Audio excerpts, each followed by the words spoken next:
আসসালামু আলাইকুম রহমতুল্লাহি ওয়া বারাকাতুহু। আলহামদুলিল্লাহি রাব্বিল আলামিন ওয়াসসালাতু ওয়াসসালামু আলা রাসূলিহি মুহাম্মদ ওয়া আলা আলিহি ওয়া আসহাবিহি আজমাইন।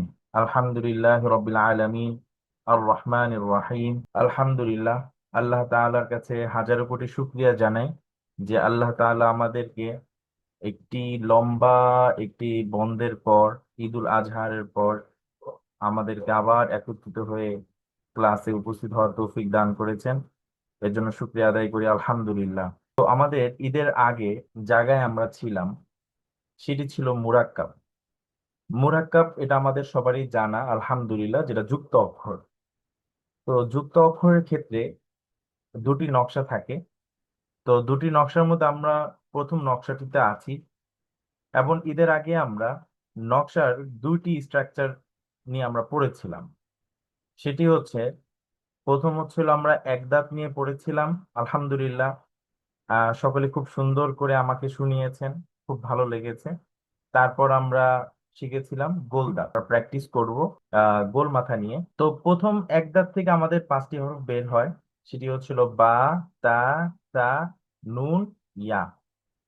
ঠিক আছে, এটা ছিল আমাদের এক দাঁত থেকে মূলত পাঁচটি হরফ বের হতো।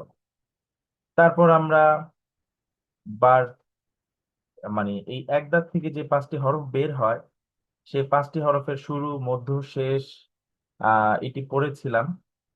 ঠিক আছে। তারপর আমাদের পড়া ছিল হচ্ছে যে এক দাঁত থেকে গোল মাথা থেকে কোন হরফগুলো বের হয় আর কি। গোল মাথা থেকে মূলত দুইটি হরফ বের হয়, একটি হচ্ছিল ফা, আরেকটি হচ্ছে কফ। তো গোল মাথার উপরে যদি একটি ফোঁটা হয় তখন সেটি ফা থাকে, আর যদি গোল মাথার উপরে দুইটি ফোঁটা হয় তখন সেটা কফ হয়ে যায়। তো এই হচ্ছিল গোল মাথা থেকে দুইটি হরফ, ফা আর কফ। একদমই সহজ। গোল মাথার উপরে যদি একটি ফোঁটা হয় তাহলে সেটা ফা থাকে, আর দুটি ফোঁটা হলে, দুটি নোক্তা হলে সেটা অফ হয়ে যায়। তারপর আমরা দেখেছিলাম যে ফার এবং কফের শুরু, মধ্য, শেষ যে তিনটা ফল, তার যে তিনটা রূপ, শুরুর রূপ, মাঝের রূপ, তার শেষের রূপ, এবং একত্রে যেভাবে হয় ফা, ফা, ফা। কফের ক্ষেত্রেও শুরুর অবস্থা, শুরুর রূপ ছিল, এবং মাঝের রূপটা ছিল কফ এমন, এবং শেষে ছিল এরকম। তো তিনটি একত্রে ছিল কফ, কফ, কফ। তো এটি ছিল আমাদের পুরাণ পড়া। আজকে আমরা যে অনুশীলন করব, এখানে আমরা এই পর্যন্ত এক দাঁত এবং গোল মাথা থেকে যেই সকল হরফগুলো পেয়েছি সবগুলোকে এখানে আমরা একসাথে নিয়ে এসেছি, তবে উলট পালট করে। তো ইনশাল্লাহ আগামীকালকে আমরা যেই হরফ শিখেছি, মানে প্রথম যেই নকশার যে গোল মাথা, এই গোল মাথা আলহামদুলিল্লাহ আমরা সম্পন্ন করেছি। ঠিক আছে। তো আলহামদুলিল্লাহ, আগামীকালকে আমরা তিন দাঁত, ঠিক আছে, এক দাঁত, গোল মাথা, তিন দাঁত, এই যে যে তিন দাঁত, এই তিন দাঁতের বিস্তারিত ইনশাল্লাহ আমরা আগামীকাল ক্লাসে ইনশাল্লাহ শিখবো। ঠিক আছে, ক্লাস এতটুকুই। সকলে দোয়া করবেন, আল্লাহ যেন আমাদের সবাইকে কবুল করেন। আসসালামু আলাইকুম রহমতুল্লাহি ওয়া বারাকাতুহু। আসসালামু আলাইকুম রহমতুল্লাহি ওয়া বারাকাতুহু। আলহামদুলিল্লাহি ওয়াহদা ওয়াসসালাতু ওয়াসসালামু আলা রাসূলিল্লাহ মান লা নাবিয়্যা বা'দা ওয়া আলা আলিহি ওয়া সাহবিহি আজমাইন, আম্মা বা'দ। তো আমরা ধারাবাহিকভাবে আমরা ক্লাস করছিলাম। অলরেডি আমাদের 44টি ক্লাস শেষ হয়েছে, আজকে আমাদের 45 নং ক্লাস। তো ঈদুল আজহার পর আজকে আমাদের প্রথম ক্লাস। তো যারা যারা কুরবানি দিয়েছেন, আল্লাহ সুবহানাহু ওয়া তাআলা আপনাদের সকলের কুরবানিকে কবুল করেন। তাকাব্বালাল্লাহু মিন্না ওয়া মিনকুম। তো আমরা গত যে যে লাস্ট যে ক্লাসটা আমাদের হয়েছিল 19 তারিখ, 19শে মে, মঙ্গলবার। তো আমরা সেদিন আমরা সূরা তুহা পাঠ করেছিলাম। তো আজকে আমরা যেটা পড়বো সেটি হচ্ছে সূরা ইনশিরা। সূরা ইনশিরা। সূরা ইনশিরার মোট 8টা আয়াত। সেই 8টা আয়াতের যে মূল যে বিষয়বস্তু সেটা পড়ার আগে আমরা সূরা ইনশিরাটা একটু এক ঝলক একটু পড়ে নিব। আউযু বিল্লাহি মিনাশ শাইতানির রাজীম। বিসমিল্লাহির রহমানির রহিম।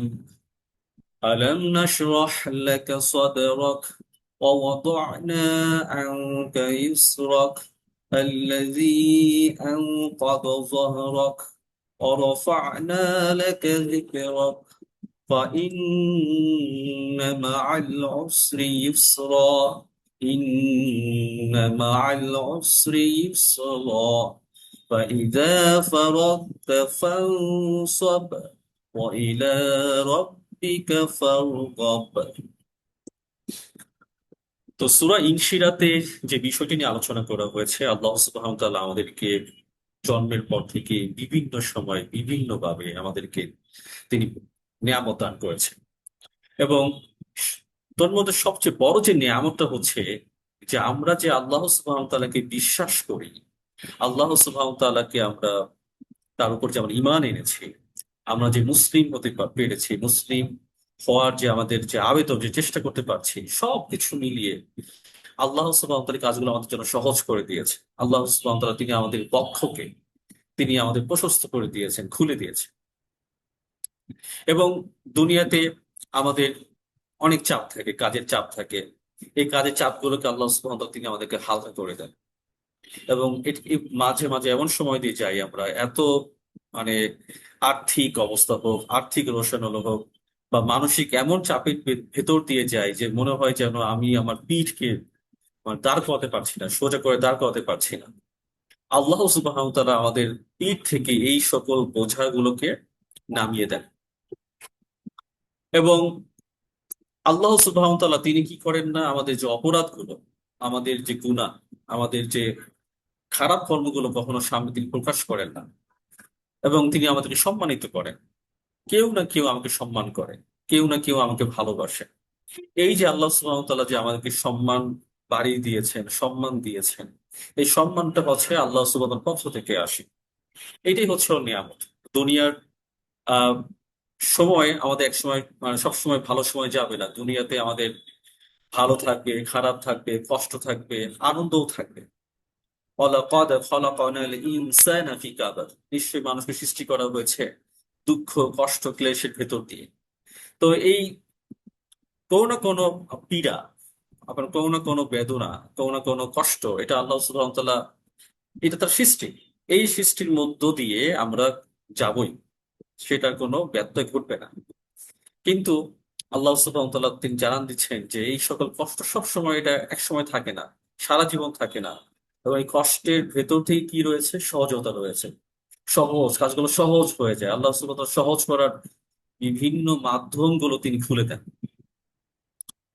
এরপরই আল্লাহ সুবহানাহু ওয়া তাআলা বলছেন যে ফাইদা ফারাগতা ফানসাব ওয়া ইলা রাব্বিকা ফারগাব, যে এই দুনিয়ার যে ব্যস্ততা, এই ব্যস্ততার মধ্য দিয়ে যেহেতু আমরা যাচ্ছি, তো তুমি তোমার রবের জন্য একটু সময় বের করো।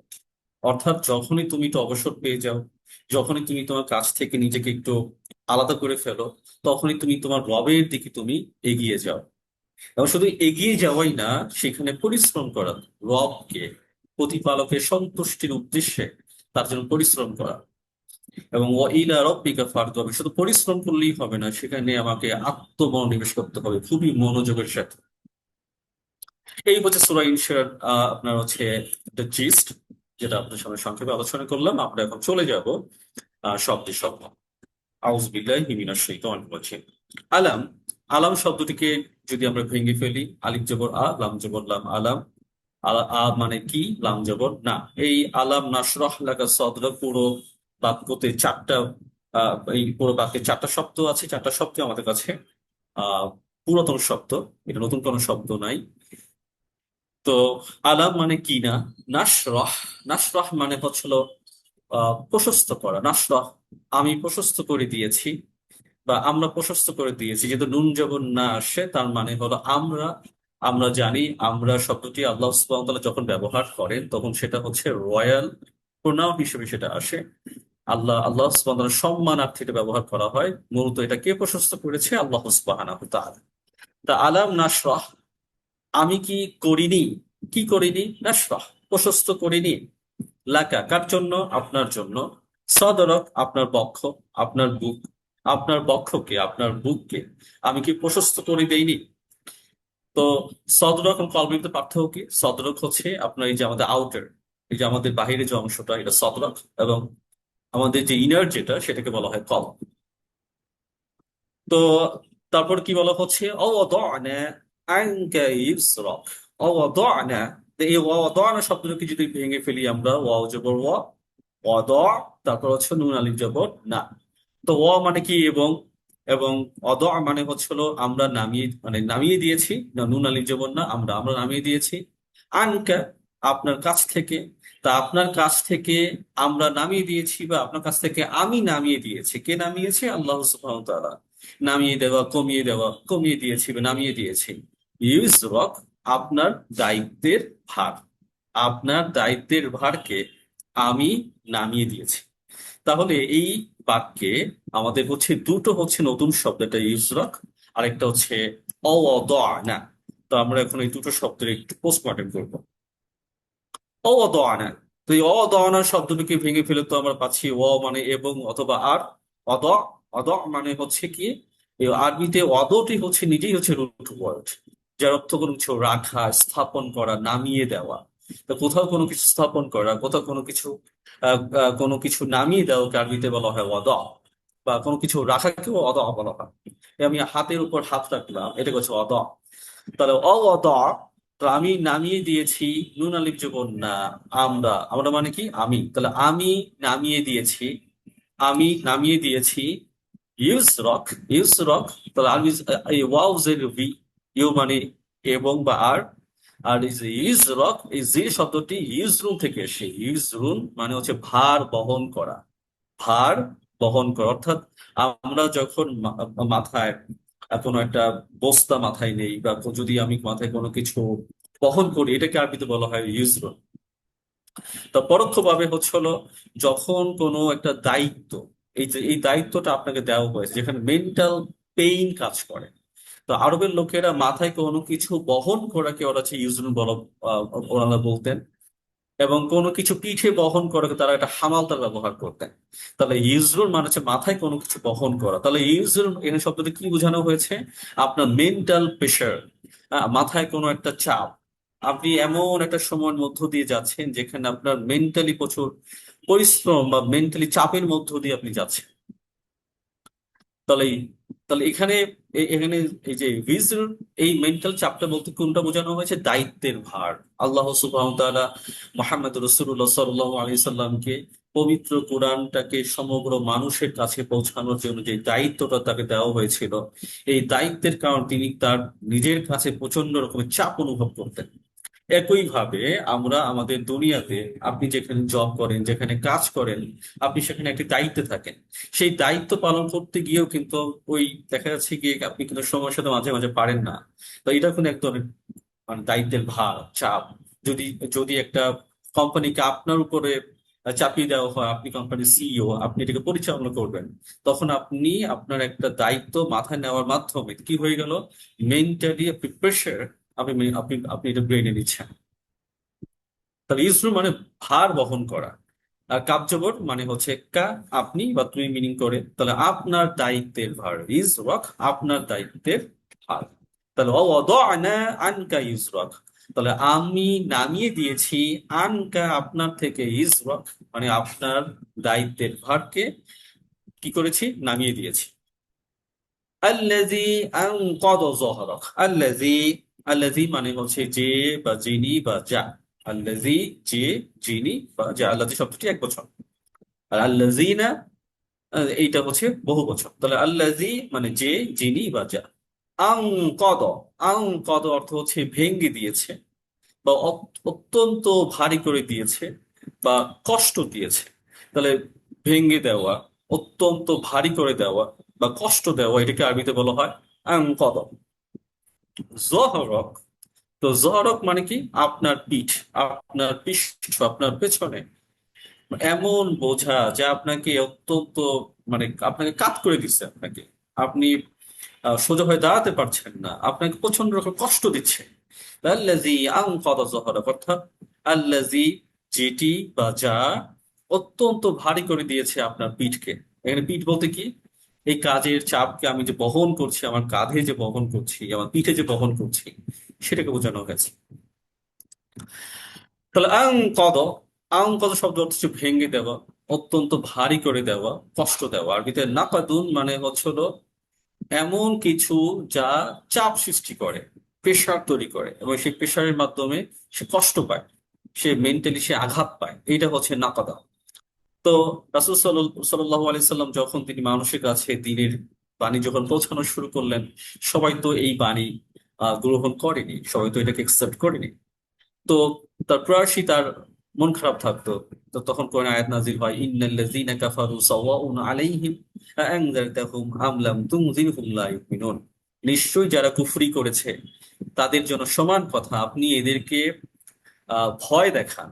আ'আনযারতাহুম, আপনি তাদেরকে ভয় দেখান।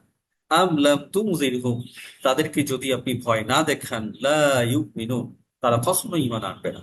তা আল্লাহ কি করে দিয়েছেন? আল্লাহ তাকে হালকা করে দিয়েছেন, হে নবী আপনি হচ্ছে গিয়ে মানুষদেরকে হলো দাওয়াত দেন, এবং দাওয়াত দিতে গিয়ে আপনি মন খারাপ করবেন না, আপনার কাছে তো ভয় দেখানো। তো একইভাবে আমরা আমাদের লাইফে মানুষদেরকে যখন আহ্বান করব, আপনার কোরআন ক্লাসে আসেন, কোরআনের ক্লাসে আপনি সম্পৃক্ত হন, কোরআন থেকে আপনি জ্ঞান অর্জন করেন, আপনি আপনার নিজের জীবনে এটাকে ইমপ্লিমেন্ট করেন।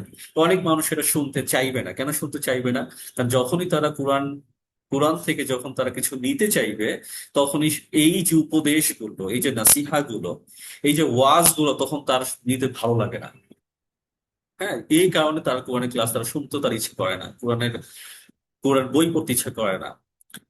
সুর ভালো লাগে, কিন্তু আমাদের কোরআন পড়তে ইচ্ছে করে না, কোরআন কোরআন নিয়ে চর্চা করতে ইচ্ছে করে না। কারণ যখনই আমরা পড়তে যখন যাই, তখন আমরা চাপ অনুভব করি, হ্যাঁ, আমি তো এই কাজটা করি না, আমি তো ওই আমার আমার ভিতরে খারাপ গুণটা আছে। তা তা এই খারাপ গুণটা আমি নিজেকে পরিবর্তন করব, নিজেকে আমি চেঞ্জ করব, সেই মানসিকতার চেয়েও তখন এটাকে আমার ভয় পেয়ে যাই, না আমি নিজেকে পরিবর্তন করবো না। তখন আমি নিজেকে নিজেকে দোষ দেওয়া শুরু করি যে আল্লাহ মনে হয় আমাকে পছন্দ করেন না। কিন্তু আল্লাহ সুবহানাহু ওয়া তাআলা প্রত্যেকটা বান্দাকে পছন্দ করেন।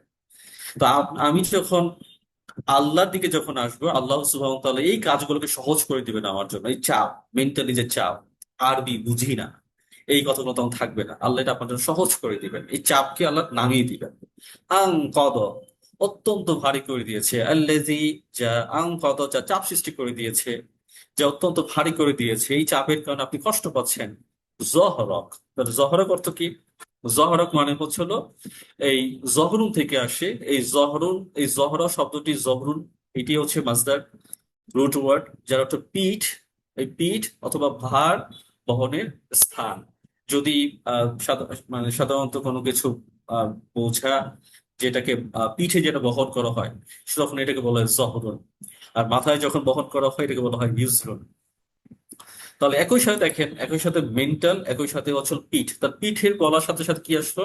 এটা হলো শারীরিক কষ্ট। শারীরিক কষ্ট তো আপনি আমরা যখন আহ, জীবনের কোনো কষ্টের মধ্য দিয়ে দিয়ে যখন যাই, তখন আমাদের শারীরিক কষ্ট মাঝে মাঝে ঘটে, আবার মেন্টাল যে পেইন সেটাও কিন্তু ঘটে। তাহলে একই সাথে কিন্তু দুইটাই কিন্তু এখানে চলে আসলো। তাহলে জহরক, জহরা মানে কি? পিঠ বা ভার বহনের স্থান, এবং কাব জবর কা মানে আপনার পিঠ বা আপনার পৃষ্ঠ। অর্থাৎ আল্লাজি, যা আংকদ, কি করে দিয়েছে? আপনার কষ্ট দিয়েছে জহরা আপনার পিঠকে, আপনার পৃষ্ঠকে। অর্থাৎ এমন চাপ, যে চাপের কারণে আপনি সোজা হয়ে দাঁড়াতে পারছেন না। কিছু কিছু অনুবাদে লেখা যে আপনার কোমরকে ভেঙে দিয়েছে। আসলে কোমর ভেঙে তো বলতে, যেহেতু পিঠের সাথে হচ্ছে কোমরের জয়েন্ট, তো আমি যখন পিঠে যখন মানে চাপ দিব, তখন অটোমেটিক আমি সোজা হয়ে দাঁড়াতে পারবো না, কোমরে চাপ পড়ে। তো এরকম কিছু অনুবাদে এসেছে। তো আল্লাযী আনকাযা যহরক, তো যেটা মানে হচ্ছে হলো যেটি বা যা কি করেছে? কষ্ট দিয়েছে, চাপ সৃষ্টি করেছে, জহরক আপনার পিঠকে, আপনার পৃষ্ঠকে। অরফা'না লাকা যিকরাক। অরফা'না, অরফা'না এখানে শব্দটি আহ, তিনটা শব্দের যুক্ত শব্দ। ওয়াও জবর ওয়া, মানে এবং। রফা মানে হচ্ছে গিয়ে উঁচু করা, সমুন্নত করা, উন্নীত করা। নুন আলিফ জবর না, মানে আমি বা আমরা। তো আমি কি করেছি? আমি আপনাকে উচ্চ মর্যাদায় উন্নীত করেছি। লাকা মানে হচ্ছে আপনার জন্য। রকে আপনার আলোচনাকে, আপনার মর্যাদাকে, আপনার মর্যাদা, আপনার আলোচনাকে কি করেছি? সমুন্নত করেছি। তাহলে এখানে কি আছে? অরফা'না, অরফা'না শব্দটিকে যদি ভেঙে ফেলি, ওয়াও জবর ওয়া, মানে এবং। রফা, রফা শব্দটি নিজেই হচ্ছে কি রুট ওয়ার্ড, মানে হচ্ছে উন্নীত করা, উত্তোলন করা, সমুন্নত করা, সবই হচ্ছে রফার অর্থ। আর নুন আলিফ জবর না, না মানে হচ্ছে হলো আমরা। তাহলে যেটা রয়্যাল অর্থ কি হবে? আমি। তাহলে আমি কি করেছি? আমি উন্নীত করেছি, আমি উত্তোলন করেছি, আমি সমুন্নত করেছি। যেটা উপর নিচ থেকে যখন উপরে উঠানো হয় এটাকে বলা হয় রফা। যে কিছু উত্তোলন করা কি আমি বলা হয় রফা। তাহলে অরফা না, তাহলে কি করেছি? আমি সমুন্নত করেছি, আমি উঁচু করে দিয়েছি। আর রব শব্দটি দেখেন, জিক্র এবং কাবজবর কা, কাবজবর কা মানে আপনি বা তুমি, আর জিক্র। তো আমরা জিকির অর্থ কি জানি? জিকির মানে স্মরণ করা। জিকির বলতে শুধু স্মরণ করা না, জিকির অনেকগুলো অর্থ আছে। একটা স্মরণ, একটা হচ্ছে আলোচনা, একটা হলো উল্লেখ, একটা একটা খ্যাতি। তো আরবের লোকেরা এলাকাতে যে সকল লোকেরা হচ্ছে খুবই সম্মানিত ছিল, যারা নামে অনেক আলোচনা করা হতো, যার যেটা মানুষের মুখে মুখে থাকে, যে আলোচনাগুলো মানুষের মুখে মুখে থাকে। তো এই মুখে মুখে আলোচনাগুলো তখনই বেশি করা হয় যখন যাদের নাম, যাদের যাদের খ্যাতি আছে, যাদের সম্মান আছে। তো এই জন্য আরবিতে জিকির মানে হচ্ছে হলো মর্যাদা বা সম্মান। আবার ওই যে সম্মানিত ব্যক্তিকে নিয়ে আমি আলোচনা করছি, তার মানে তাকে আমি স্মরণ করছি। তাহলে জিকির অর্থ কিন্তু স্মরণ করা। যেহেতু তাকে নিয়ে আমি আলোচনা করছি, তাহলে জিকির মানে কি? জিকির মানে আলোচনা করা। তা জিকির অনেকগুলো অর্থ। এই জন্য কোরআনকে কি বলা হয়? কোরআনকে জিকির বলা হয়। যে আপনার হচ্ছে ইন্না নাহনু নাযালনা যিকর, নিশ্চয়ই আমি নাজিল করেছি জিকিরকে। সূরা নাহল, সূরা ৯ নম্বর আয়াত। তাহলে এখানে জিকির বলতে কাকে বোঝানো হয়েছে? কোরআনকে বোঝানো হয়েছে। তাহলে এই যে কোরআনকে বোঝানো হয়েছে, কেন কোরআনকে জিকির কেন বলা হইলো? কোরআন কোরআন বলতে পারতেন ইন্না নাহনু নাযালনাল কুরআন, এটা বললেই তো হয়ে যেত। আল্লাহ সুবহানাহু ওয়া তাআলা জিকির শব্দ ব্যবহার করার মাধ্যমে সবকিছুকে একসাথে তিনি বুঝিয়েছেন। অর্থাৎ যেটা, যে কোরআনের আয়াতগুলো পড়ার মাধ্যমে আমরা যেহেতু আল্লাহ সুবহানাহু ওয়া তাআলার বিধানকে আমি নিয়মিত প্র্যাকটিস করি, নিয়মিত চর্চায় রাখি, এবং আল্লাহ সুবহানাহু ওয়া তাআলাকে আমি বারবার তাকে স্মরণ, কোরআন তেলাওয়াতের মাধ্যমে, জিকির মানে স্মরণ করা। যেহেতু তাকে নিয়ে আমরা আলোচনা করি, তাকে নিয়ে আমরা ডিসকাশন করি, এবং কোরআন বর্ণনা কোরআনে রয়েছে, যার কারণে কোরআনের অর্থ, জিকির অর্থ আলোচনা করা। এবং কোরআনের যেহেতু সকল কিছু একদম বিস্তৃতভাবে উল্লেখ করা রয়েছে, এই জন্য জিকির অর্থ উল্লেখ করা। এবং কোরআনে সম্মানিত ব্যক্তিবর্গ যারা আছেন, নবী রাসূল, স্বয়ং আল্লাহ সুবহানাহু ওয়া তাআলা, এই যে এক একটা নবীদের খ্যাতি মর্যাদা নিয়ে আলোচনাগুলো করা হয়েছে, কোরআনের সমস্ত ব্যক্তিদের বয়ান পাওয়া যায়। এই জন্য কোরআনকে কি বলা হয়? জিকির। একটা শব্দের ভিতর ভেতর দিয়ে আল্লাহ সুবহানাহু ওয়া তাআলা সব কিছু দিয়ে। এখন এই শব্দটি ব্যবহার করা হয়েছে কার ক্ষেত্রে? মানুষের ক্ষেত্রে, এবং আল্লাহ বিশেষ করে মোহাম্মদ রসুল্লাহ সাল্লাল্লাহু আলাইহি সাল্লামের ক্ষেত্রে। যে আমি আপনার মর্যাদাকে কি করেছি? মর্যাদাকে আমি সমুন্নত করেছি। তাহলে তাহলে তা- আমরা আমরা যখন নামাজ পড়ি, আমার দরুদ পড়তে হয়। এই দরুদের মাধ্যমে কি করি? তো আমরা তাকে স্মরণ করছি, মর্যাদার সাথে সম্মানের সাথে তাকে আমরা স্মরণ করছি। আবার আমার যখন হাদিস চর্চা করি, হাদিসগুলো যখন পাঠ করি, রাসূল ইসলামকে আমরা স্মরণ করি। যখন সিরাত পাঠ করি, রাসূল ইসলামকে আমরা স্মরণ করি। তাহলে এইভাবে যখনই আমরা কাউকে নিয়ে স্মরণ করি, কাউকে নিয়ে আমরা আলোচনা করি, সেই আলোচনা তখন কি করে? এই আলোচনাগুলো একজন ব্যক্তিকে তখন তার সম্মান মর্যাদাকে বাড়িয়ে দেয়। আমরা যখন কোরআনকে নিয়ে যখন আলোচনা করছি, আল্লাহ সুবহানাহু ওয়া তাআলার সম্মান মর্যাদাকে আমরা কি করছি? আমরা, আল্লাহ তো নিজেই সম্মানিত, আল্লাহকে সম্মানিত করার মাধ্যমে আমরা নিজেরাও কি হচ্ছে? সম্মানিত হচ্ছে। সম্মানকে, মর্যাদাকে উন্নীত করি, মর্যাদাকে আর কি উত্তোলন করিনি, উঁচু করে দেইনি। তারপর কি আছে? ফাইন্না মাআল উসরি ইউসরা, ফাইন্না মাআল উসরি ইউসরা, ফাইন্না, তো ফাজর মানে, মানে অতএব, ইন্না মানে নিশ্চয়ই, ফাইন্না অতএব নিশ্চয়ই, মা, মা মানে সাথে, অসরি, অসরি মানে কষ্ট, আর ইউসরি, ইউসর মানে হচ্ছিল সহজ বা স্বস্তি, সহজ বা স্বস্তি। তাহলে আমরা দেখি আল ওসর। তো যেটা বলছিলাম যে ওসর, ওসর মানে হচ্ছে কষ্ট। আরবিতে ওসর মানে হচ্ছে এমন সংকট, এমন একটা অবস্থার মধ্য দিয়ে যাওয়া যেখান থেকে মনে হয় যে আপনার লাইফটা মনে হয় খুব সংকীর্ণ হয়ে গেছে, কষ্টে আপনি ভুগছেন। এইটাকে বলা হয়, আরবিতে বলা হয় ওসর। তো আপনার, তো খেয়াল করবেন এখানে ওসর মানে কি? কষ্ট বা কঠিন অবস্থা বা সংকট। তার আর পরে কি বলা হচ্ছে? ইউসর। ইউসর মানে, এই যে ইউসর রুট ওয়ার্ড, যা সহজ হওয়া, মসৃণ হয়ে যাওয়া। লাইফটা লাইফটা সহজ হয়ে যাওয়া, স্বস্তিকর একটা অবস্থা। এখন আপনি একটু খেয়াল করবে, এই যে দেখেন ফাইন্না মাআল উসরি ইউসরা, আমরা অলরেডি শিখেছি যে কোনো শব্দের সাথে যদি আলিফ লাম যুক্ত হয় তখন সেটা কি হয়ে যায়, তখন সেটা হয়ে যায় মারিফা হয়ে যায়। তো খেয়াল করুন এখানে কিন্তু আলিফ লাম আছে। আপনারা একটু খেয়াল করুন যে এখানে কি আছে, এই যে এখানে কিন্তু আলিফ লাম আছে। এই আলিফ লাম কার আগে আছে? আলিফ লামটা আছে হলো ওসরের আগে আছে, মানে আইন, সিন, র, তার আগে কি আছে? তার আগে আছে হলো আপনার হলো আলিফ লাম যুক্ত হয়েছে। এবং ইউসর, এই যে ইউসর, এই ইউসর শব্দের আগে কোনো আলিফ লাম নাই। তাহলে এখানে একটা সুন্দর একটা সেন্স রয়েছে। সেন্সটা হলো এরকম যে ওসরের আগে যেহেতু আলিফ লাম আছে, তার শব্দটি মারিফা হয়ে গেল। মারিফা হওয়ার কারণে তাহলে আপনার জীবনে কোনো একটা দিক থেকে বিপদ আসবে বা লাইফটা খুব কঠিন হয়ে যাবে। সেই লাইফটা কঠিন হওয়ার কারণে আপনার কি হবে, এটা একটা কিছু সাইড এফেক্ট থাকে। যেমন সাইড এফেক্ট হচ্ছে ধরেন আপনার ইনকাম কমে গেল বা চাকরিটা আপনি হারিয়ে ফেললেন, চাকরিটা চলে গেল। তো চাকরিটা চলে যাওয়ার কারণে তো আপনি অবশ্যই এখন আর্থিকভাবে ক্ষতিগ্রস্ত হবেন। এই আর্থিকভাবে ক্ষতিগ্রস্ত হওয়ার কারণে আপনার ঘর ভাড়া দিতে পারছেন না, 3 মাস 4 মাস 5 মাস ভাড়া দিতে পারছেন না। তখন বাড়িওয়ালা আপনাকে ধমক দিল, আপনার সাথে অনেক অনেক রুর আলোচনা, মানে রুর ব্যবহার করলো, যেটার কারণে আপনার সম্মানে কি সম্মান ক্ষতিগ্রস্ত হলো। আপনাকে আপনার আত্মীয় স্বজন আপনাকে দাওয়াত দেয় না, আপনাকে আগের মতো সেভাবে সমীহ করে না, সম্মান দেয় না, কারণ আপনার কাছে টাকা পয়সা নেই। তাহলে দেখেন সমস্যা কিন্তু একটা, আপনি চাকরিটা হারিয়ে ফেলেছেন।